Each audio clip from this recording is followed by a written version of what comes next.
Hello and welcome. This is Pepin from Pepin Reacts, and here today on this episode of Pepin Reacts, we have a great guest on Pepin Reacts. His name is Meader. Meader, how you doing? I'm doing fantastic, Nathan. How are you today? Well, I am excellent, and I'm just excited to get back into the show. It's been about 2 years since we last watched it, so I don't know what's going to happen, to be honest.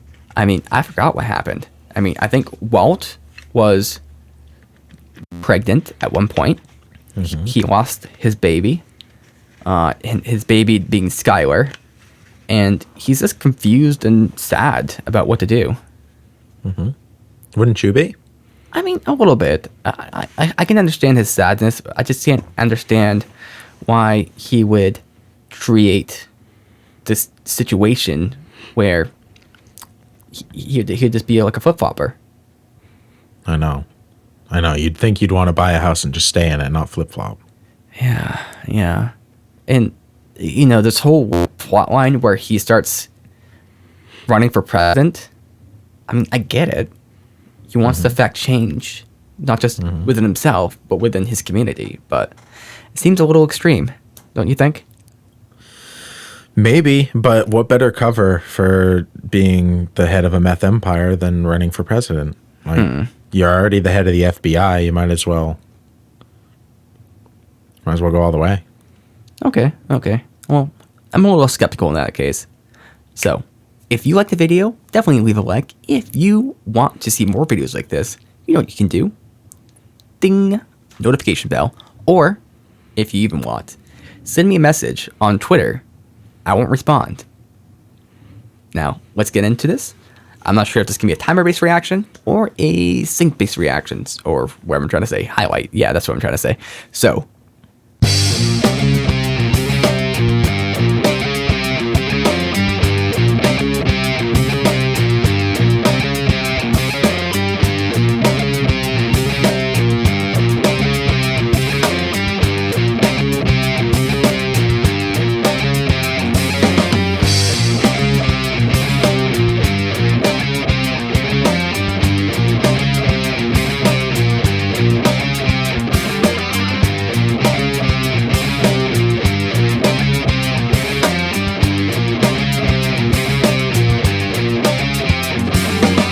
all right, that was another exciting, back-breaking episode of a show called Breaking Bad, Season 6, Episode 2.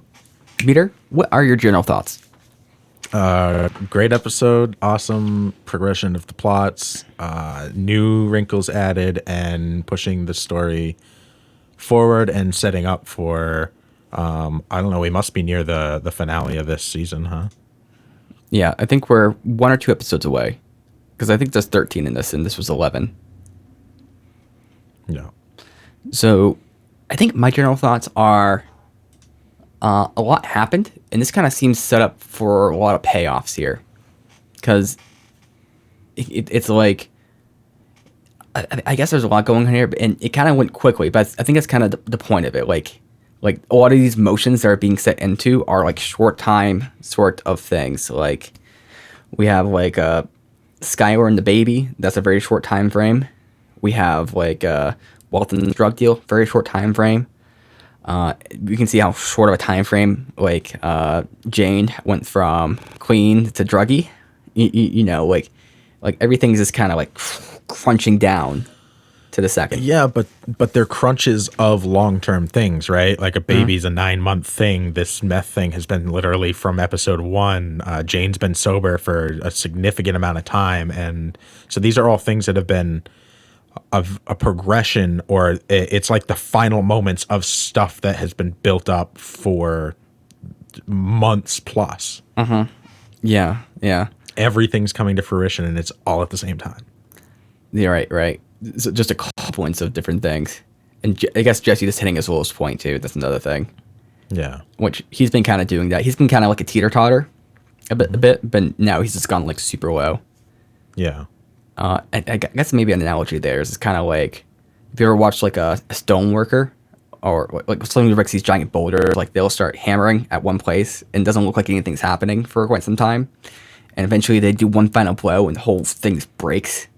If you like look at that, you're just like, oh wow, that's so sudden. But no, kind of what you're saying, it was built up over all those little hits. Exactly. Great storytelling going on right now. Ooh, okay.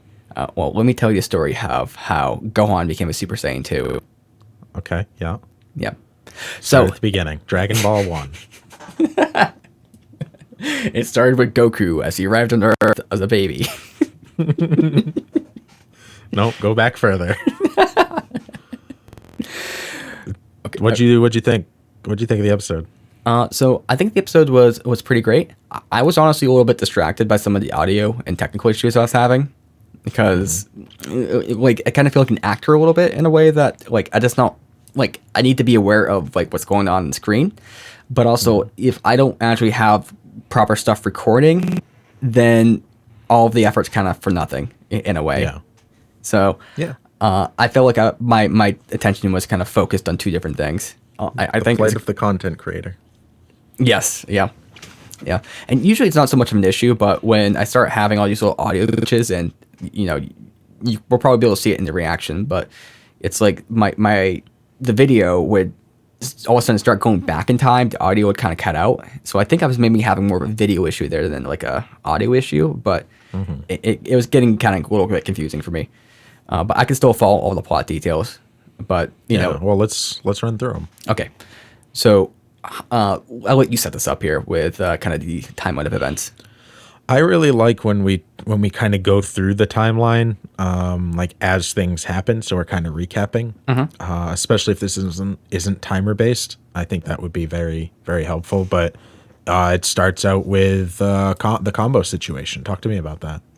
All right. So Combo is one of the drug runners for Skinny Pete. For Jesse. For Jesse. Okay. So he's not one of Skinny Pete's, he's one of Jesse's, which that's right. He was in that initial group when Jesse, like they went over to Jesse's place and they're like, hey man, got some crystal? And then it's like, nah. And then they all leave. Then he pulls up the crystal. So that's where I recognize him from. But yeah, he's got protection on him. He's got a gun. And then there's this little kid that comes, around, and it seems like the other car was there just to mark him, essentially. And then the kid just kind of went around him. The kid must have gotten some signal from these guys. I assume so. Maybe not. But then, Combo didn't want to... He didn't assume anything of the kid. And then the kid ends up shooting him. Which is a little surprising. So, but anyway, get away. Or they get away and he's dead. So a couple of big questions there. Number one, how's this working out with the kid? Like, I assume that kid's just the brother or family related to somebody in that gang, in the competing meth gang. I assume it's also a competition thing as well, which they kind of foreshadowed about that like earlier in the season, I believe. But it's uncertain if he's like family related and that's why he's doing it. He's just part of this whole gang warfare thing, or if he's like conscripted. I don't think it'd be conscripted, only because we're in like, I don't know, we're close to the border. We're not like super close though. And so it just seems a little bit far fetched to think we have like child soldiers. Like I think that's something that might happen more like in like the gang cartel areas in Mexico, maybe, or maybe like on the border. But not as much there. But that's just my kind of assertion. Okay. And so Combo gets killed by the kid, and then the other gang goes off. So I think the big question there is, who was the other gang here? Was it a gang that we know of? Number one. Number two, is it the cartels? Kind of the same thing in a way. We don't know. Like the cartels are just like a general kind of category. I don't think there's like one cartel gang. I think there's probably multiple. So is it one of these cartel gangs that's kind of like throwing a fit? It could be one that was connected to Tuco, potentially, or could this be like any one? So that's another question. I think the third question here, and this is kind of going further in the episode, is it Gustav that was kind of behind this?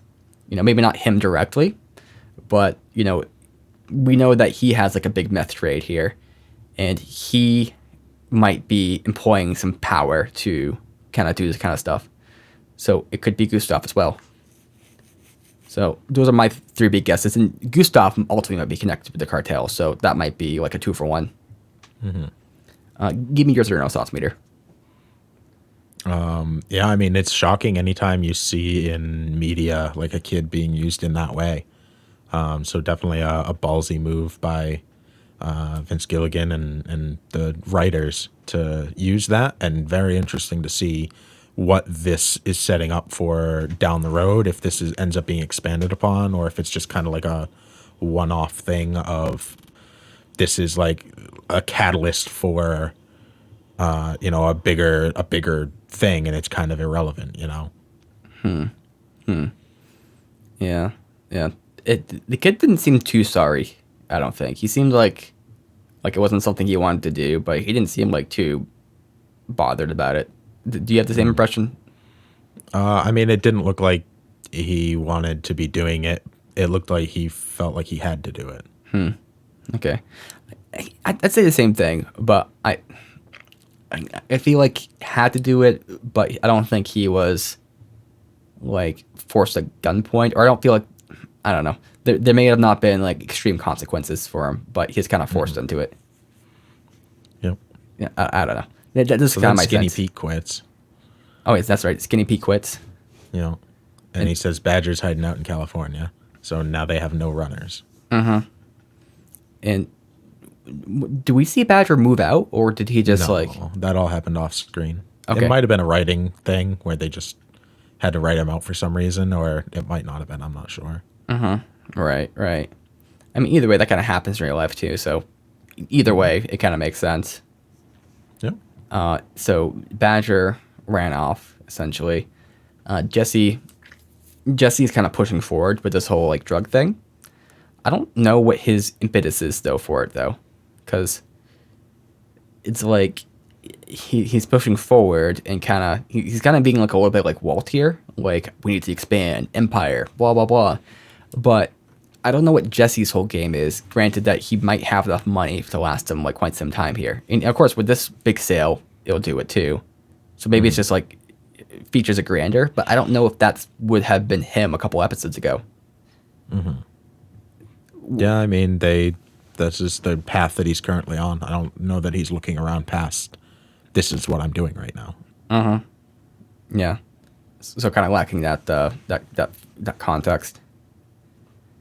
But he tries to convince Skinny Pete, and it does not work. And if we're being real, Skinny Pete was being like pretty honest about the situation. Like, dude, I'm on parole. Like, I'm your one guy left. I don't think he said that, but like, I'm your one guy left. Like, you're essentially just asking me to go out there and die. Like, that's what's going on here. And the backup we thought we had is not there because everyone found it was a lie. Yeah. And Yeah, status quo changed drastically. yeah. And a lot of Jesse's whole thing is based off, I was going to say interpretation, but maybe, what's the word? Because his whole thing is like drawing and everything, and kind of like portraying things a certain way. And I feel like that's a lot how Jesse's mind works a lot, and also how his sense of power does. Like I feel like his sense of power, or his power, or how he feels is all about perception of it. And now that he feels powerless, although nothing much has changed actually, maybe it has, but I think now that he feels powerless, like he's just in the dumpster now. And it's kind of like the only way you have superpowers is if you believe you have superpowers, at least for Jesse. And I don't know. I think he feels guilty about somebody dying on his watch. Like, he feels like that's his fault. Jesse's motivation isn't power. No. No. Jesse's motivation is, money, but people. So I don't think he cares that he doesn't have power. I think he cares that, like, somebody died. One of his friends at that. And it's his fault in his mind. See, the only thing I can't really come to terms with in that case is that, like, he's been trying to like make it big as a drug dealer. Like, he's been trying to get money, trying to get fame and glory. And, Well, there you go. That's not about power, though. I mean, I guess it's kind of like I'd argue it kind of is effectively, but it is a little bit different though. Like he's not chasing money for the money's sake. He's chasing it for something else, like the relationships. And Yeah, I mean, he wants the fame and glory because that means people like him, and Yeah. that's his biggest motivation. There is the people. yeah, yeah. Okay. Maybe here he's getting a bit poisoned by Walt's attitude then, because for me it's hard to not say he's not about power to some degree when he still seeks going towards this building an empire in the face of the death, and even what Skinny Pete saying, but is he though? He's not. He hasn't sold anything. He told Walt off. He left the place that he thought he was going to meet the people that were going to sell all this stuff. yeah, He's spiraled out of being with anybody. Was trying to push Jane away. He's not really pushing towards building this empire after the death of somebody. I think you're right there. So it's discordant then, because he talked the game, but kind of like he is emulating his imaginary superhero, Walk Back Man, and he's using this depressive state to just walk back from everything, kind of escape it. I guess. You don't agree with that? Not really. Okay. That's kind of a stretch, but Come on. I was trying to make things... Okay. I think he just has bad coping skills. Yeah. Okay. So where do we go from there? So Skylar's at work. What's going on with that whole situation? So if I was to give a quick synopsis, if I was to give a quick synopsis, I would say that Skylar is very pregnant. She's about to give birth. Walt came late there for the baby, kind of like how Jesse came late there for the drugs. I think there's like a mirror sort of thing there. They both have different priorities. And Skylar's very apprehensive about her relationship with Walt right now. Like she kind of wants him to be there, but she also seems kind of like a little bit bothered. Like almost she was like, oh God, you can't be fucking kidding me, when Walt came in. And I don't know if she's excited about the baby as she would have been. But at work, she's having some decent interplay with the boss. And I don't know what's going on in this whole birthday scene. The boss egged her on to do a sexy birthday song. I don't know if it was supposed to be a sexy birthday song, but that's how it ended up being. Yeah, because she was doing like a Marilyn Monroe singing to Kennedy.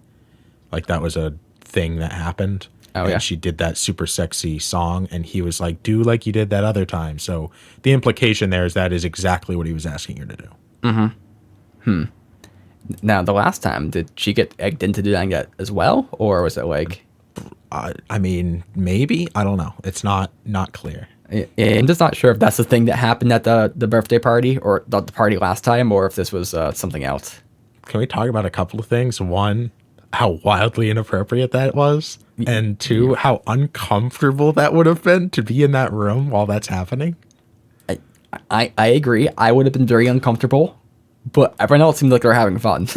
They fucking loved it, and it was so weird. It was so fucking weird.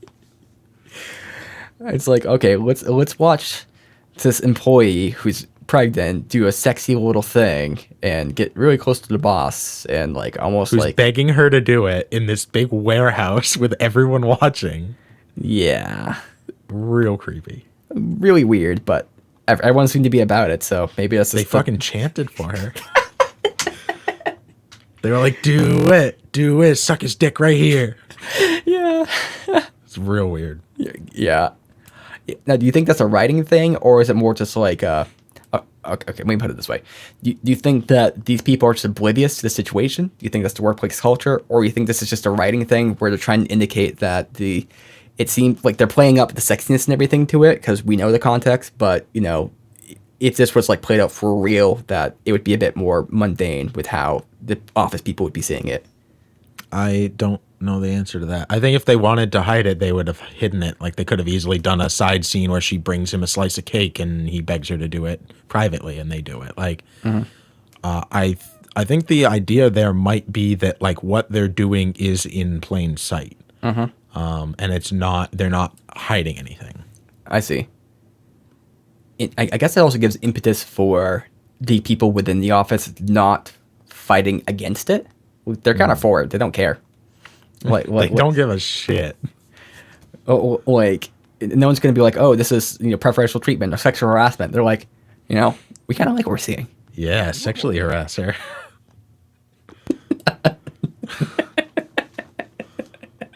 You see HR in the corner just fucking going ham, giving in.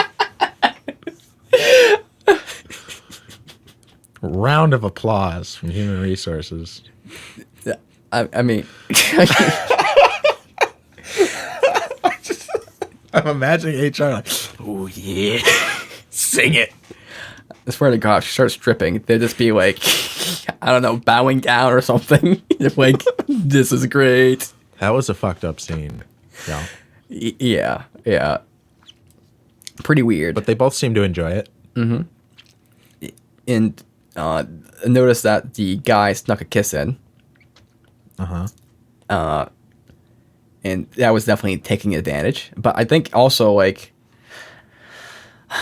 I want to fault this guy because okay, we've talked about this before. There's the whole thing, power, dynamics, everything like that. So there's definitely not context. So within that context, I still think he's not being utterly creepy because Skylar's also reciprocating in a lot of ways.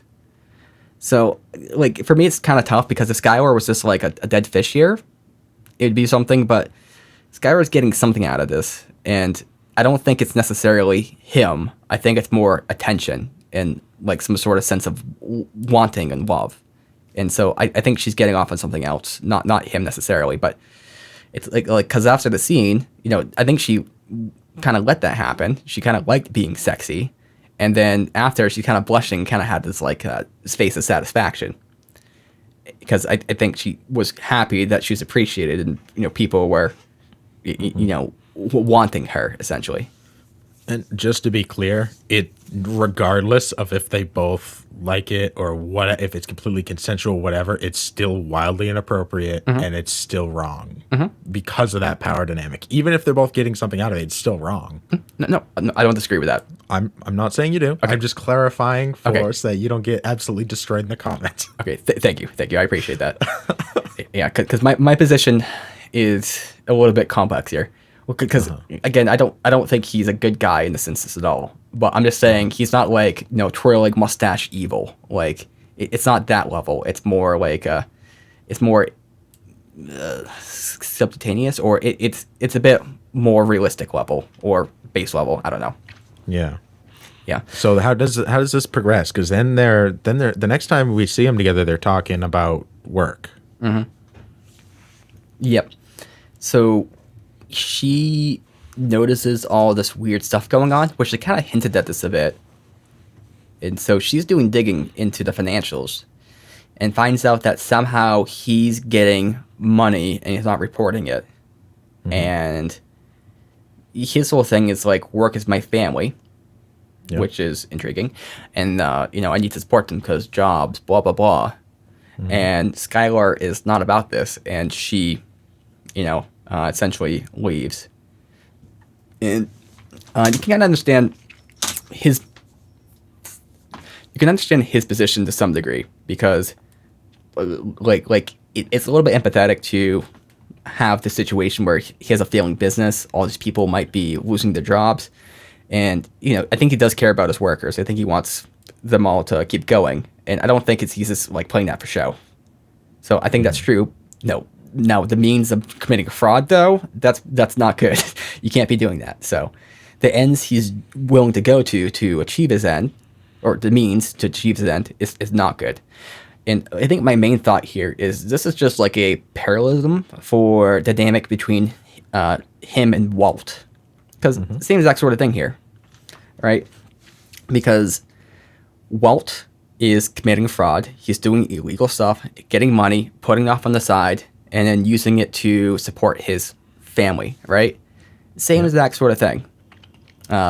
Maybe the businessman is a little bit, I don't know, a little bit more direct with it or something, because at the very least, you can see like how there's more of a direct correlation with what he's doing and kind of supporting the business than what Walt is doing, supporting the family to some degree.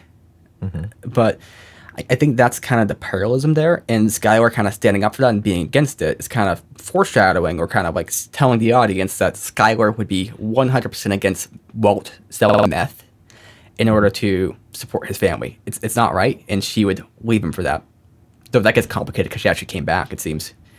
But it seems like Skylar did the digging, found something wrong, brought it up, broke off the relationship, came back.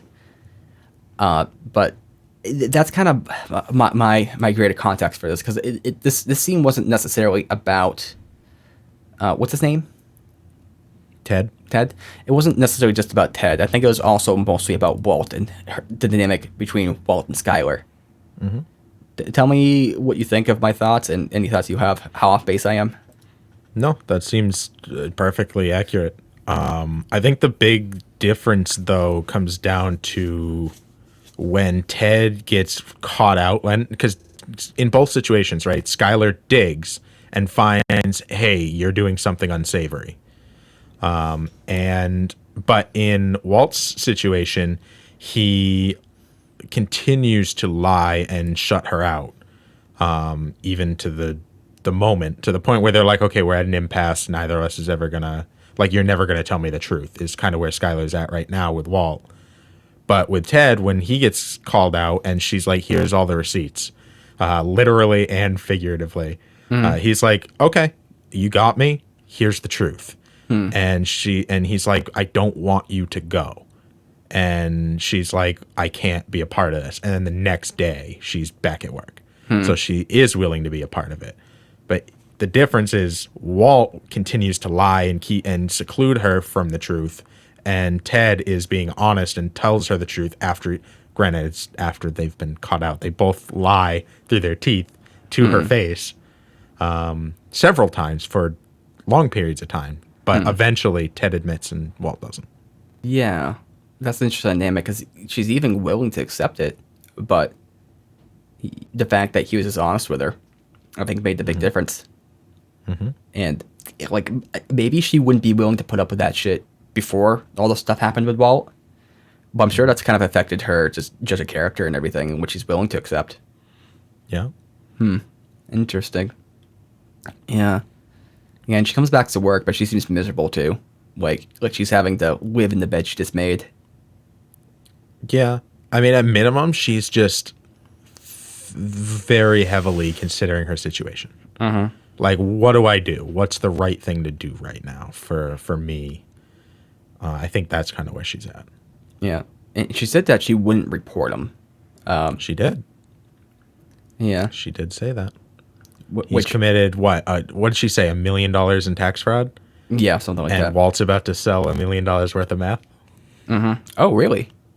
Oh, yeah. I mean, hey, it's pretty interesting, huh? Yeah.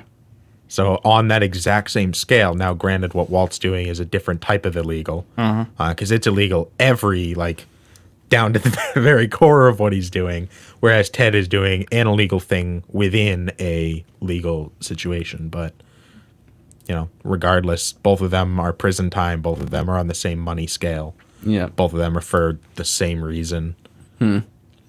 Yeah. So really what I think this says, and, there definitely is still sexual tension between the two of them. Like, I think Skylar, I don't know if she'll be pursuing that as hard now, knowing what she knows now.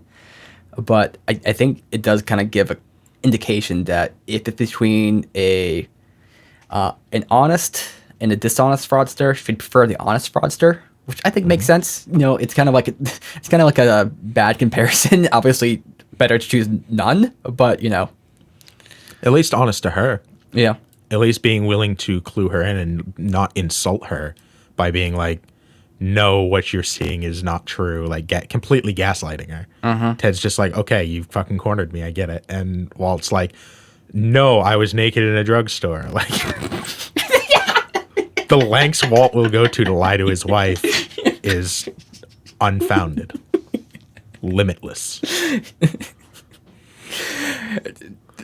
The moment that Ted says, "It was a fugue state," like she will just like, Christ, she'll just walk right out. Don't do shit again. Can we? Are we done with that one for now?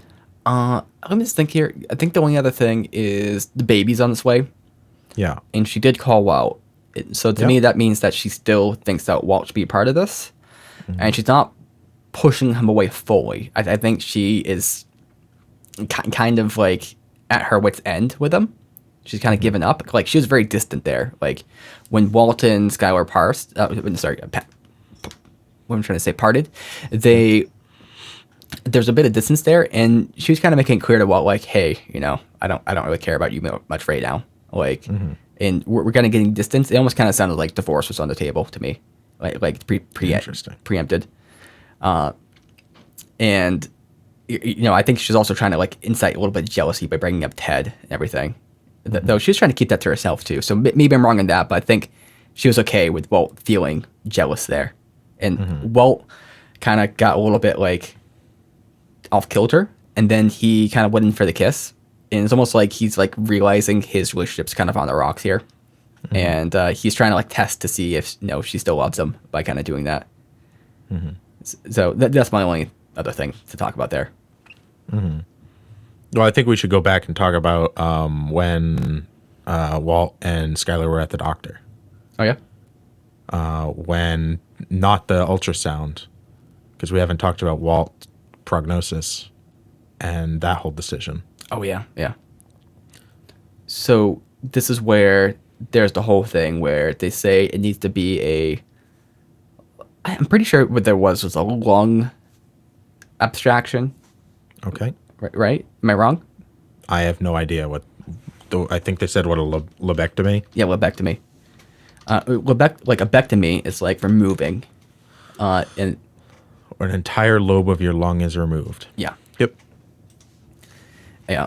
So yeah, essentially it's going to take a big part out, and I think there was a couple of different things going on with that, because I think part of it is a metaphor for Walt losing part of himself, right, to the cancer.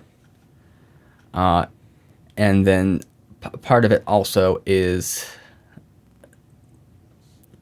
like the dichotomy between how Walt would have handled this beforehand and how he's handling it now, and how Skylar's is so confused by this.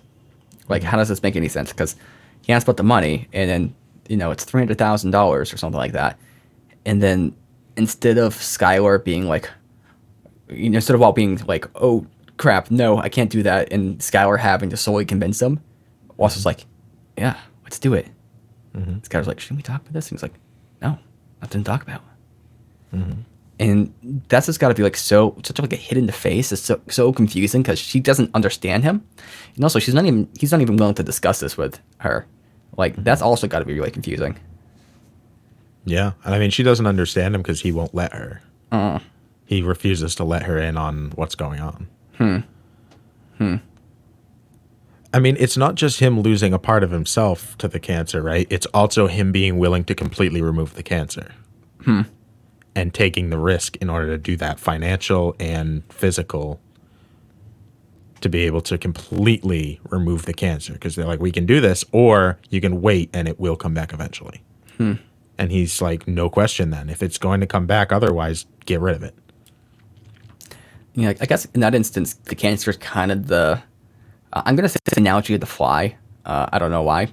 But let's say the analogy of small problems becoming big, because that's really what this show's about, is how the little travesties of life just piling up, like forgetting your car keys, forgetting something, getting talked down to by a kid, all these just little tiny things just piling up, and the idiocies of life making it just not grand, just tedious and annoying. that's Walt's biggest issue here.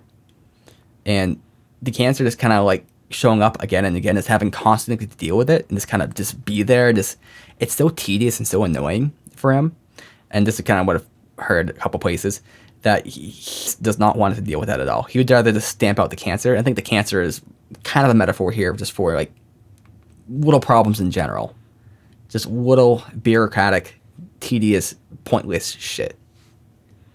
I mean, we've compared the cancer to Heisenberg before as well. And this other aspect of himself and this whole thing that he's created, this whole second life that he's created, and being willing now, with that metaphor, he's saying, let's get rid of that completely, which would be very interesting. Is it get rid of Heisenberg? Is that kind of where we're going? I mean, if we're comparing the cancer to Heisenberg, then yeah, that is what we would be saying in that instance. I get a sense it's not about removing Heisenberg. I think it's removing part of himself. I think, but this is where it gets, I don't know. That's where the metaphor gets messy. Because it would, if you take the metaphor directly, I think you'd be right. I mean, it'd be both, yeah, for sure. I think my more direct reading of the scene, and I said this at one point during the reaction, is that the real reason why Walt's going through his procedure is because he needs to be in debt. He needs to owe this money. Oh, okay. And it's because without it, what reason does he have to cook meth? Yeah. Like, or he tried just doing like the normal life, and he just started just ripping out random floorboards and just kind of doing random shit. He can't deal with that. He needs something more. He's addicted to this power, this control, this, whatever it is. Who knows what it is, right? It's a little bit amorphous. But he did this more so he could continue to be Heisenberg than anything else, is my opinion is. No, I love that. Let's wrap up the Jesse, and then we'll end with Walt. Because I don't think there's anybody else in this episode. There's no Hank or Marie or anything like that. So right. No Walt Jr. So Jesse's taking the death of Combo hard. Right? Yep. Yeah, I think you were right earlier too, where he talked a big game for a little bit there, but obviously he's not handling it well. His coping has just gone to shit. Yeah, and I mean, he finds out he's not a badass on the street anymore. Everybody he knows leaves him. One of them's dead. One of them moved all the way out to California, which I was going to say is across the country, but it's only a few states for them. But even still. And he tries to he hangs up on Walt because Walt's callous about the whole situation of his friend dying. And he tries to push Jane away, and just go back to the drugs being his coping mechanism. And she tries to talk him out of it, tries to keep him on the good path, if you will. And then he tries to kick her out, and she ends up staying, and they go on the bender together. Yep. And in a weird way, she kind of escalated him with drugs. Yeah. Yeah, he brought her back into it, and then she brought him even deeper. And it's kind of a back and forth, because when he comes back and she's still laying in bed, he's like, let's go to do that thing that you like doing together. Like, let's leave this situation we've created for ourselves. This was a short-term thing, which is historically how it's been for Jesse. He's done some drugs, and then he goes and he doesn't usually dwell in the drugs. He usually gets on them and then clears his head and then heads out and does other things.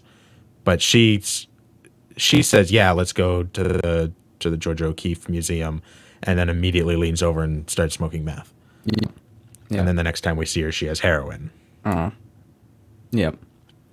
And I don't think Jesse, I think he understands it to some degree, but Jane's gone now. I mean, she's still there in body, but like for people who have like a true addiction, like that's kind of what happens. Like it all just kind of revolves around the drugs. Like I don't know, you can't really get a person back from right then. like it takes a lot of work, rehab or whatever it may be. But at the point right now, I don't. She's not gonna just bounce back like Jesse does from drugs. Like that ain't gonna be happening in any easy way. And it does look like he feels bad when she goes back to smoking meth after he says, "Let's go to the museum." He looks like he's like, "Oh shit, what did I do?" Yep. Yeah, for But certain. then she wants to do the speedballing with him, and he's like, "Okay, yeah, let's do it." I almost feel like he would have fought against that if it was prior to losing Combo. I feel like he's just at such a low and does not want to do. He just wants to escape it so bad that this is his. He's willing to accept this. But I think he may have had a bit more heart, a bit more fight back. Otherwise, because he knows what's happening here wrong. Even it's not just to do with him, right? I think he'd be okay with him kind of falling into this kind of like drug path, like this bad. But I also think that he wouldn't want Jane to go down that path necessarily, or as hard as she did. Not that I don't think he would predict that, but maybe he would because he's been around drugs. He's got to know that kind of stuff happens. Yeah. Yeah. It's definitely interesting. So they're speedballing, and that's kind of where his whole story ends. I mean, for this episode, he tells Walt off when they're at that meeting. Now he's high at the time, but in doing so, he's like, I'm fucking taking off. You don't know what you're doing, and I don't want to be a part of this. Because he does say something similar to what you're saying here, and he says like, so are you going to come up with some other magic number once this is done being sold? Which kind of fits in exactly like he's thinking, like you're thinking. Like this isn't about actually the money anymore. Yep. Is it, Walt? Yeah. Calls him out on it. Yeah. There's a famous story of like I think it was a Greek general, and he was a great general. He conquered so many places. He wanted to be like Alexander the Great. I think it was like the third one after it, and he's just started conquering places. And then one philosopher guy or whatever would start talking to him is like, so let's say we conquered this place, and this place. What are we gonna do? Oh, then we're gonna conquer this place. Okay, let's say we conquer this place and conquer this place. Then what? Then we're gonna conquer this place. Okay, so where do we stop? We can conquer the world, and then what? Well, then we'll just eat and drink wine. And it's kind of like, you think that's really the case? You think we're ever going to be like at an end here? Like, there's always going to be something for you. The same thing for Walt. There's always going to be something, no matter what. Yeah. Ain't no end to that train. Yeah. Yeah. I mean, I saw something very similar recently. So that kind of, I was like, oh wow, this is a parable I literally just read like a week ago. That's crazy. It all kind of coalesce. One other thing to note is I don't know if this was selling that Jesse was going to kind of get into the speedballing, but he seemed like he found euphoria there. And I don't know if that's just like it demonstrating the power of the drug, or it was kind of indicate that this was affecting Jesse in like that profound way. Could be both.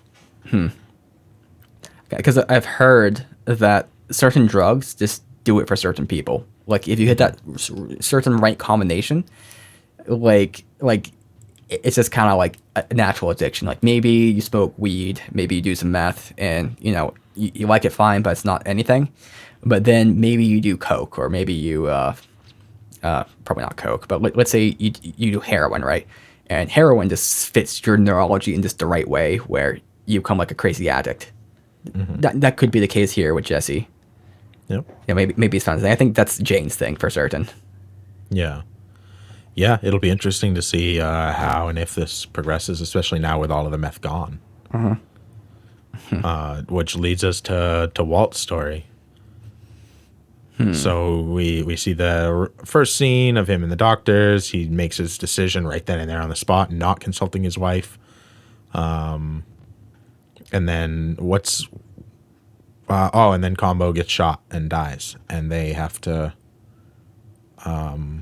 make they're talking to Saul. Can you take us from there?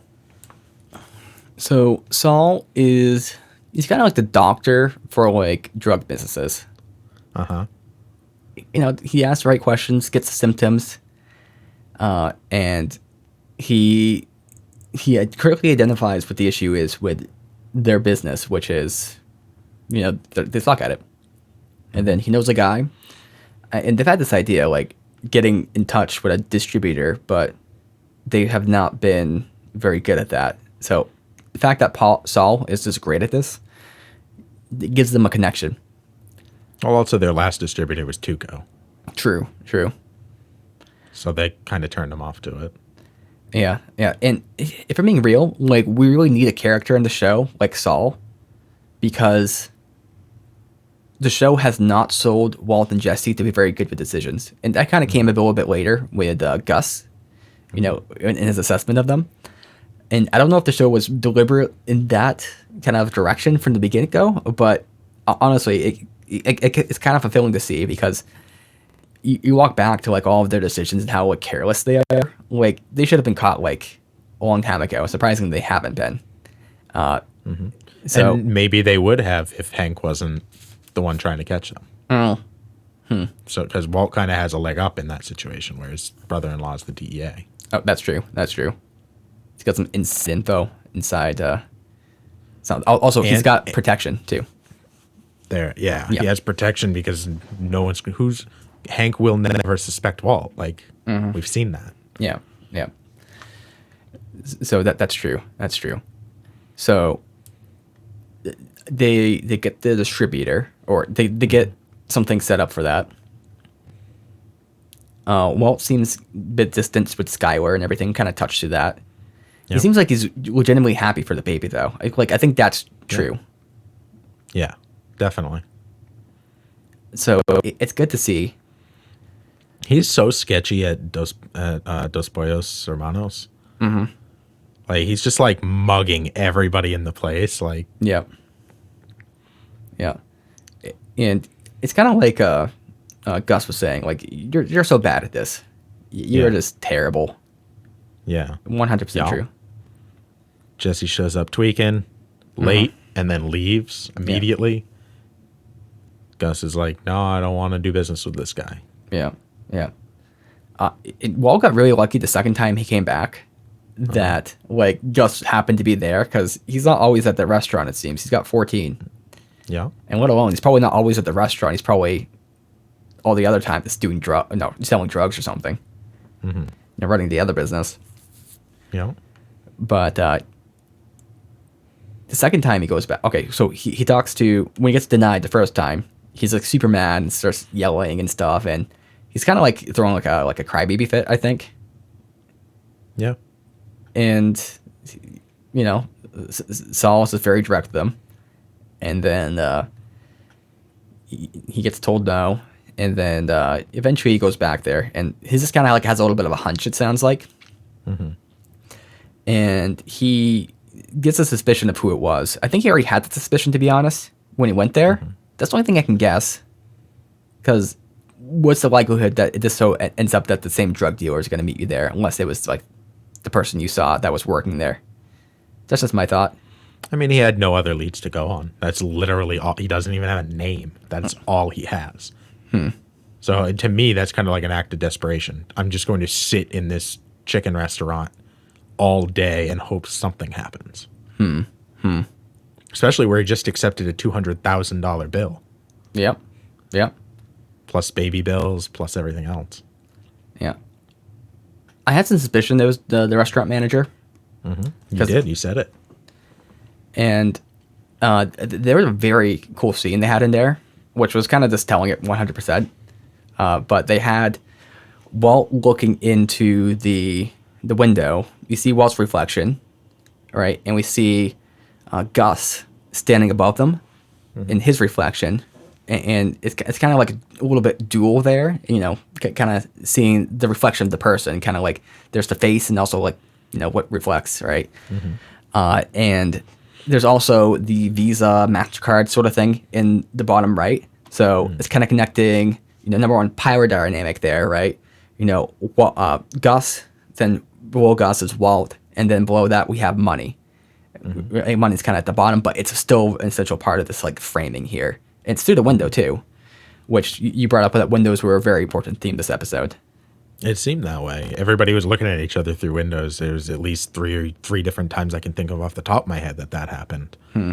But I know the other thing with that shot is Saul said that Gus and Walt are very similar, and there's like the reflections of each other are right next to each other. Like maybe he's seeing himself, but he's also seeing this guy who is himself in a way.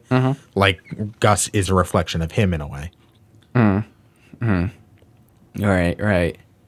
Yeah, I think you're right about that. I don't know much about Gus right now, but it seems like Gus is very rational.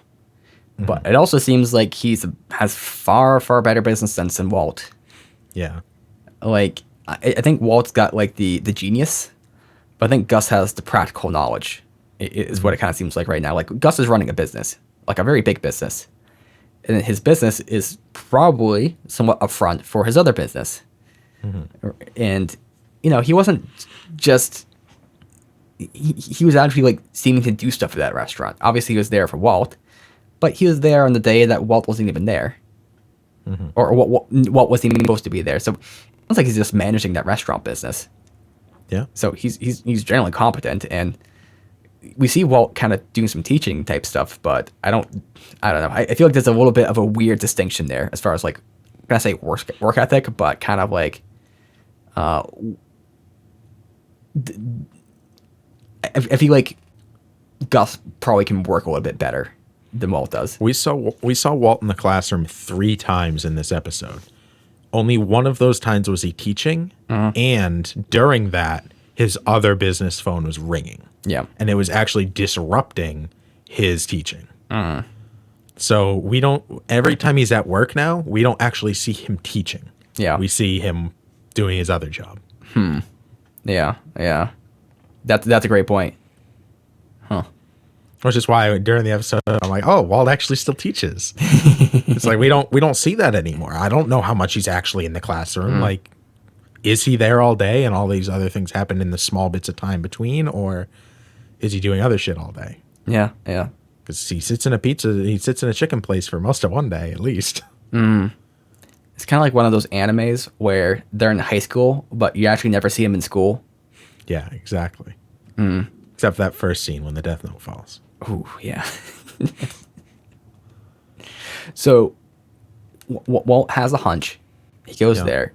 He seems very convinced to Gus, and I don't know if he got lucky. I think this had that intuitive sense there. And then Gus eventually drops it, and he kind of goes into like his, I'm going to say his Walt type voice, or his Heisenberg voice. I don't know how to put it exactly. But Walt has like his own voice, like, hey, how you doing? And then he goes into like Heisenberg, which is like, are you kidding me? I can't do it, but you know what I'm trying to say. So it's like a serious, like, killer tone. Yeah. Same thing happened here with Gus.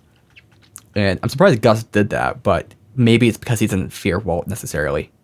He did allude that he had both his cell phones because he knows he has 2. Oh, by your numbers, that's a good point. I have your numbers as Walt's and Jesse's. Yeah. You took it as both of Walt's numbers. Yeah. I love that. And he doesn't like Jesse because Jesse is a druggie and a junkie.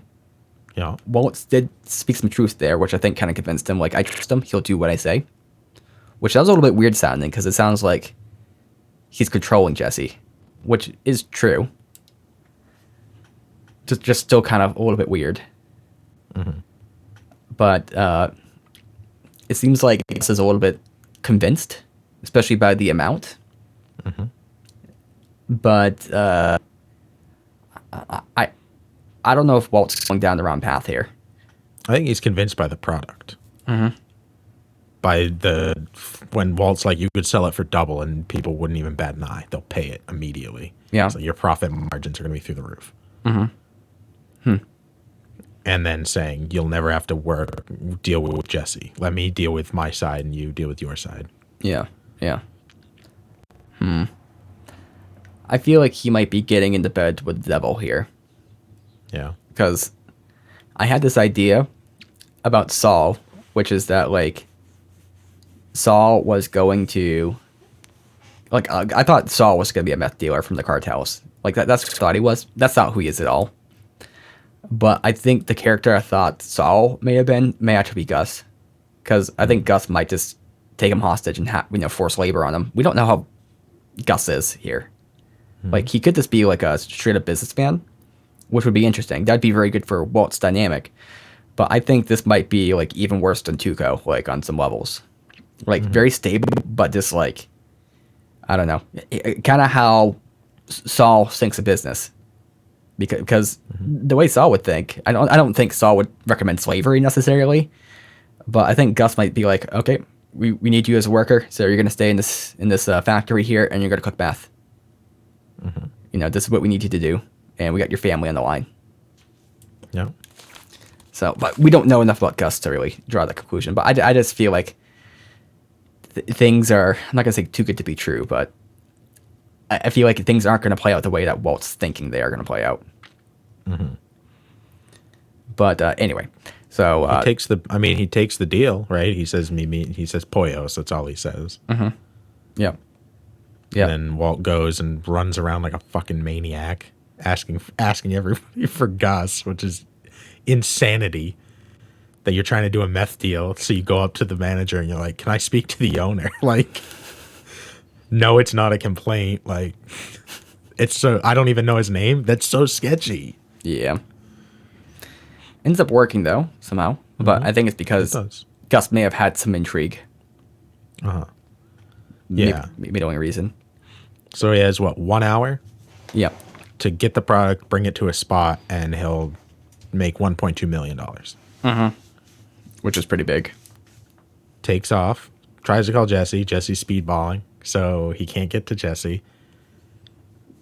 Dodges a call by Skylar at Jesse's house while he's looking in the window. And then busts down the door, which you loved. Like, there's something there, right?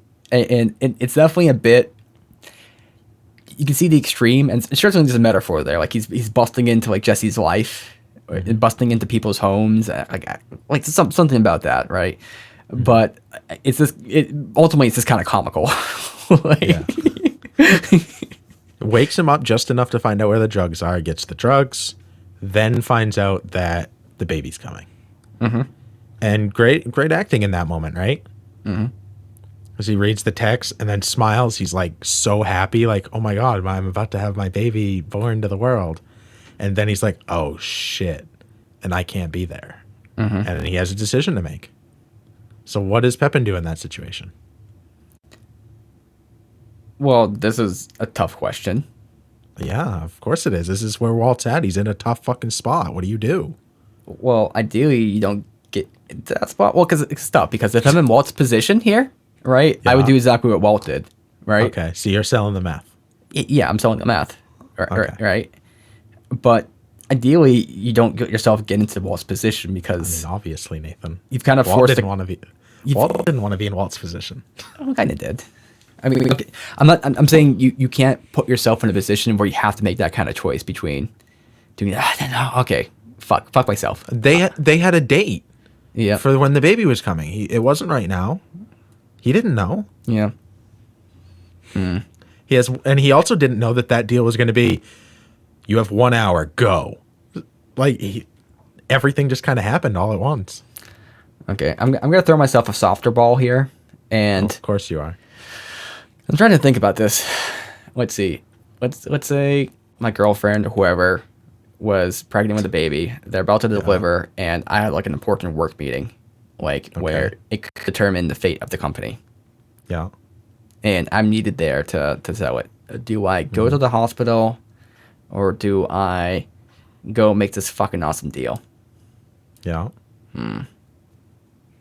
I don't like hospitals. I would go to the hospital. Yeah. Yeah. Now you're gonna make $600,000. At that point, you're paying for the cost of the hospital. Yeah. I think at that point, I'll give you $600,000 to not go to the birth of your daughter. do you do it?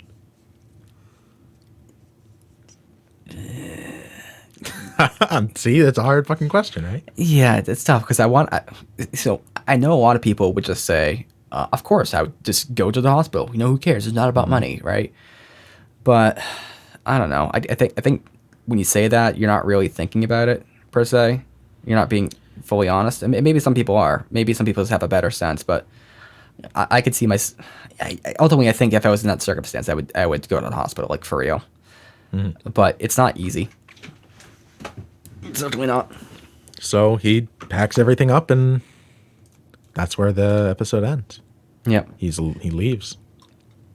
So there was a part of that scene that was like really interesting to watch. Okay. Which is when we have all this dramatic music and all this tension and everything builds up. He gets on the phone. He has that moment of happiness, right? And then he makes his decision, and then the music kind of drops off, and then it's a shot of him picking up okay, I'll just describe it verbatim, then I'll describe it the way I saw it. So verbatim is he puts the meth in the bag, right? And starts going off. So that's the way what happened. But effectively, the way it was shot, I believe, was indicating it's like he's picking up trash. So literally went into a trash bag. And it's like he's just picking up trash and collecting it and then just running off to take out the trash. Like, I think that's kind of the most on the head that the show has been with its messaging, I think. You seem like disagree. What does that mean? What does that mean? That the choices that Walt's making is like he's just picking up, like he's not doing anything grand here. He's just picking up trash. Like he is. Oh, okay. Like he's avoiding what really matters and still dealing with this stuff, right? Like it's. Imagine the decision you were making is between going to see the birth of your daughter to, picking up trash at the beach, right? What would you rather do? Well, it's kind of obvious there. And obviously there's a context of how much money it is, but it was more, I don't know. It just seemed like the meth was kind of garbage at that point. In a way, I think about it, kind of is, because everything Walt's doing is for his family. I mean, is that for his family right there? Guess. I mean, in theory, right? So I think you disagree with this metaphor, or my interpretation. No, I mean, it's a valid interpretation. Okay. I saw him struggling to carry it, so even if it was trash, it's still like a big burden on him. Yeah. And he's taking it to turn it into gold, pretty much. True. And he's doing it all by himself. So this clearly wasn't like, this wasn't an easy choice for him, but that's the choice he made, and he's burdened with it. He's burdened with this all these garbage feelings that are now he's carrying around. There. I think you sold the metaphor better than I did. Okay. I like it. So I think they're both apt. They both fit. I think maybe just to reiterate something, I think it's kind of more like it took the context out. Or sometimes when you put music and like verbosity and everything to like a scene, you can make it extra grand. But when you scale it back to what it actually is, like that grandness just disappears, and just you kind of see it for what it is. Yeah. Like maybe that's a better reading of it. Yeah. Because, like, if you took the music and the effects out of the scene with Jesse and Jane doing drugs, like, it would have just been them, like, laying comatose on beds going, and, like, that would have kind of taken the grandiosity out of it. But it also kind of would have taken the context of, like, what was happening in their experience out of it. And I guess in this experience, I mean, Walt had a lot of frustration with there, but he just killed his emotions. Yeah. Like he kind of had to. Right, to deal with the situation. Yeah. Because emotions are motion to put you into motion. And he has to kill that emotion to go to the hospital. Electronic motions. So, is there anything else you can think of in the episode that might be interesting to discuss? Nope. Yep, I think I should be covered here too. So, definitely, if you love this video, there are 6 things you could do. You could, number 1, eat a pancake. Number 2, eat 2 pancakes. Number 3, you could go take a drawing class. I mean, drawing is something that can help you understand how things really are, because everything is like a 2D projection of a 3-dimensional thing, right? And sometimes we kind of take that 2D projection that we see and we kind of characterize it into how we actually perceive it. And drawing can help you kind of do that. And there's not just like 2-dimensional drawing, of course, right? So that's not say traditional sort of thing, but you can go to like sculptures even, or even 4-dimensional sculptures, which I'm sure is some sort of thing artistic people do somewhere, right? Who are into math. So, pioneer, become a sailor. It could be great. Now, thing number D that you could do, and I don't recommend this for people who are faint of heart, are like asking for likes, because every time you ask for a like, you get a like. So, Meader, can you do the thing? Hit the button, give it a big one. Goes like woo. That's kind of like the thing. You're jamming up your thumb up somebody's ass right there. It's just like, I mean, if that's what it takes to get a like, bring that booty on over. Let's hit that thumb. Let's hit that thumb. Huh? Well, actually, I just realized that this advice is kind of shitty though, because there's no like button anymore, right? I think there's a like button. They just got rid of the dislike button. Okay. So in that case, definitely don't dislike this video because you can't anymore. Sorry. If you dislike this, hit that thumbs up. Now, if you have a comment that you want to leave, like, type away, because keyboard warriors, we need you. Yeah. Now what's number 6? Because that was number 5. Oh, you're still counting? Okay. Yeah. Do I need to come up with a number 6? This is your show, bud. Okay. I can do this. This right here. This is what you call an eraser. That's number 6. Okay.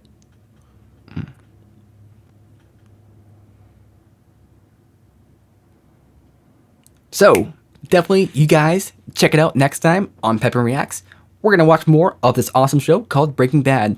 See finale coming up one day, eventually. Hey, are you ready? I am ready. You're ready. She's ready.